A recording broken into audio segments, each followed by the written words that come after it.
এ পর্যন্ত প্রায় 180টি দেশ থেকে 20 লাখেরও বেশি মুসলিম হজ পালন করতে এসেছেন এবং মিনার তাঁবুতে অবস্থান করছেন। আজকে 8 জিলহজ, এই 8 জিলহজে জুমার নামাজের মাধ্যমে হজের মূল কার্যক্রম শুরু হতে যাচ্ছে।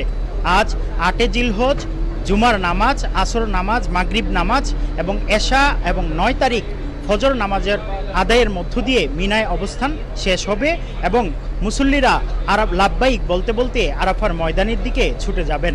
আরাফায় অবস্থানের পরে আবার জামারায় পাথর নিক্ষেপ এবং জামরায় পাথর নিক্ষেপের পরেই মাথা মুন্ডানো এবং কোরবানি করার মাধ্যমে মঙ্গলবারে হজের আনুষ্ঠানিকতা শেষ হবে। এই মিনায় ইতিহাস ঐতিহ্য জড়িয়ে আছে। ইসলামের গুরুত্বপূর্ণ একটি স্থান এই মিনা।